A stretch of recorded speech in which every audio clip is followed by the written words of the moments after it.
Welcome back. I'm Gila Ross, host of the Power Up podcast, where in just a few short minutes, we look at incredible Torah ideas and see how relevant and meaningful they are for us in our everyday lives.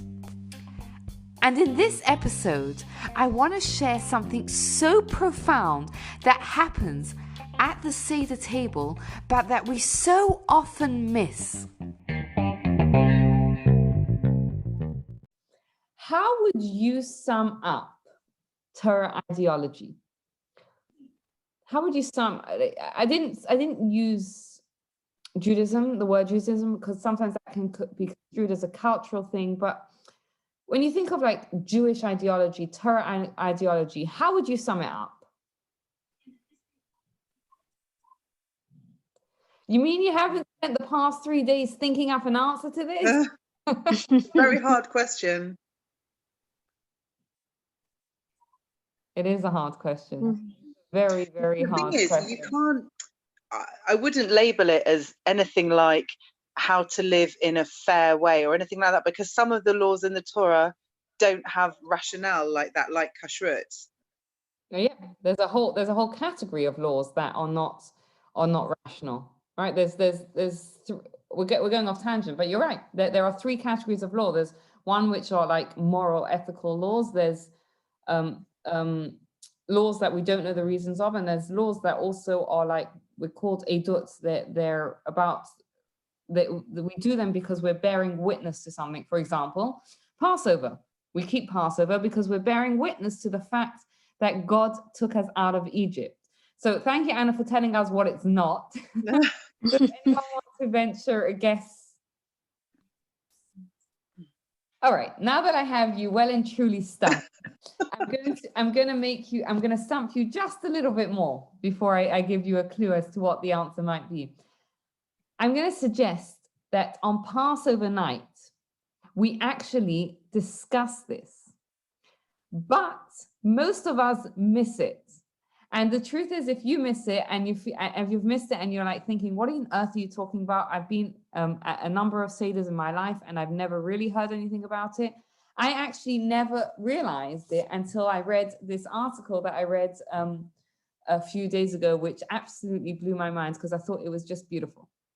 So our kids come home from school and they hopefully learn the Manishtana, right? The 4 questions that they ask at the Seder table.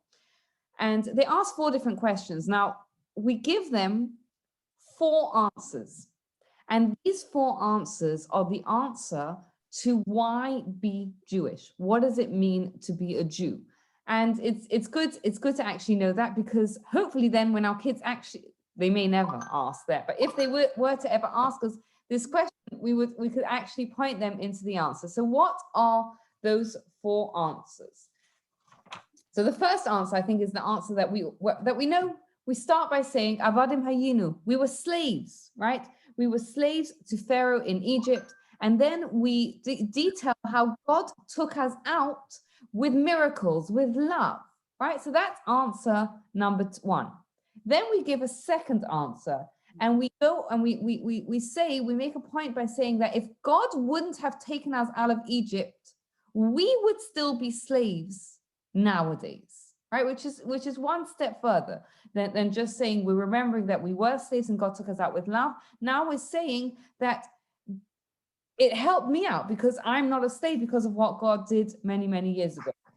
Then there's answer number 3, where it says that even if we are a wise person, even if we are someone who has tremendous experience with leading Seders, who knows all the ins and outs of the Pesach story, we still have an obligation to tell the story of Pesach, right? This is all in the paragraph that we give to the answer. And then there's a 4th answer, which says that the more we talk about it, the more praiseworthy it is, right? Which is quite unique to the mitzvah of talking about coming out of Egypt on Passover night.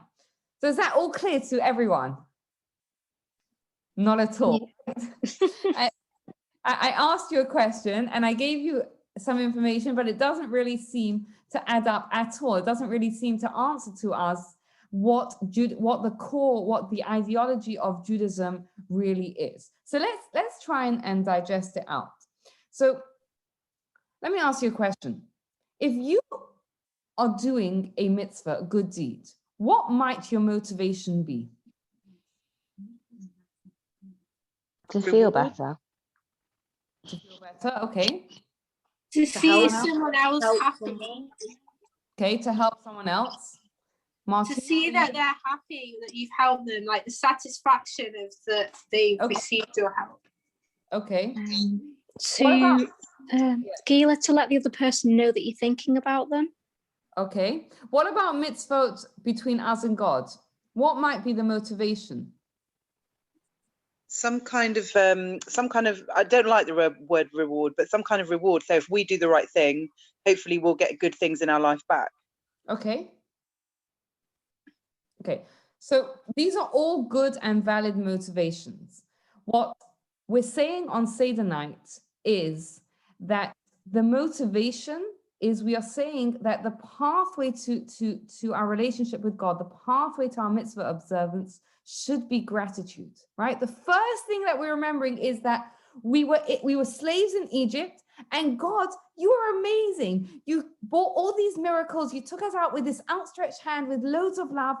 You are amazing. And from that gratitude, that's what should ideally be the motivation for our mitzvah observance, for our Torah ideology. So there are many pathways, and none of the other pathways that you mentioned are incorrect. They're all correct.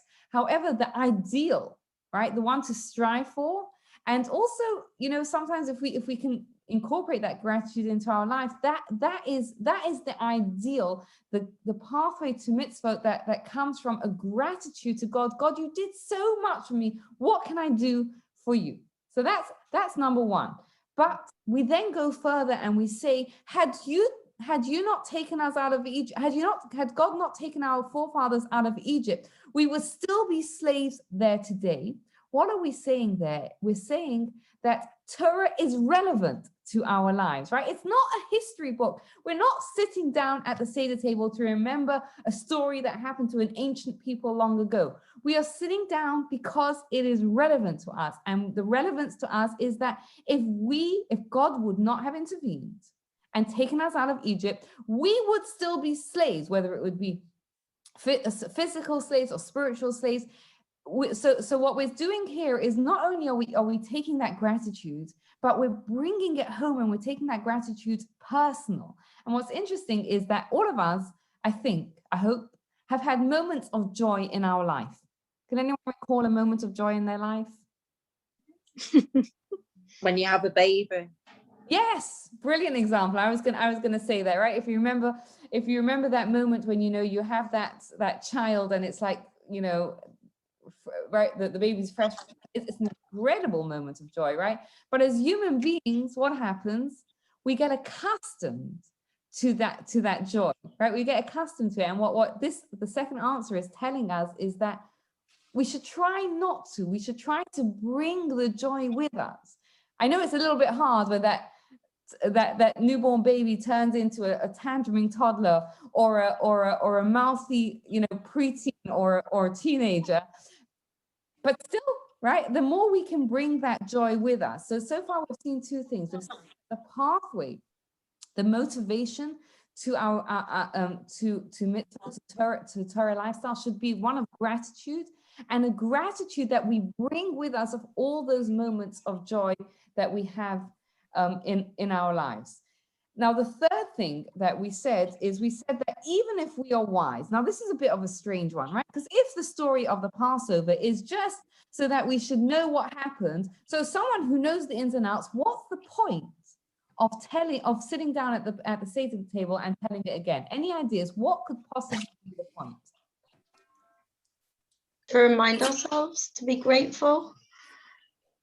Okay. Why? You're right. The question is, why do we need that reminder? so we can tell our children. Absolutely. It's a huge part of the story is to tell our children, for sure. So we don't forget. Absolutely. And beyond that, imagine, I'll give you an analogy to help bring it home. Imagine there's a guy and he says, I love my wife. And you tell him, really, when was the last time you spoke to her? He says, I don't know. We spoke at our wedding night. I told her I love her. We don't need to speak again, right? It's a relationship, right? So this is what point number 3 is telling us, is that Torah ideology, Judaism, is not a culture, it's not a religion, it's a relationship with God. And that's why it doesn't matter how wise you are, how well you know the story. You have to sit down and talk about the story, because it's just like a couple that sit down and talk and tell about each other the day, or tell each other that they love each other. You never get tired of that, right? And if you stop saying it to each other, then that's the problem. So no matter how wise, no matter how many times you've done it beforehand, we still have to sit down and say it again, because Judaism is a relationship with God. And this brings us to our final point. Why would it be that the more we say it is more praiseworthy? Any ideas? More passionate, like within. Yes, imagine you have a relationship with someone, right? Whether it's a spouse or whether it's a friend, and the two of you are looking at what is my bare minimum obligation, right? And it comes to your birthday and they're like, what's my bare minimum obligation? Can I get away with just giving a card? What sort of relationship is that? That's not a relationship, right? A relationship is you do for each other and you want to do for each other, whether it's a friend, whether it's a spouse, whether it's a parent and child. It's not about the bare minimum. It's about trying to do more. And that's what this is telling us, is that the more we talk about it, the more praiseworthy it is, because we're coming from a place of gratitude. We're coming from a place that not just a gratitude of a story that happened long ago, but a gratitude that is mine, personal. It happened to me. It affects me, even if we don't feel like it happened to me, but it affects me personally. And because I have that gratitude, I want that relationship with God. And that relationship drives me to not want to just do the bare minimum, but to have a real and full relationship and to do as much as we can. So that, I think, is what the Seder night, one of the things that the Seder night is telling us as to why we are different. What is the Torah ideology? What does it mean to be a Jew? These are the 4 things. It's telling us it comes from a place of gratitude. It happened. It affected me personally. And because of that, I want a relationship with God. And that relationship is not a bare minimum relationship, but a real relationship where we want to do as much as we can.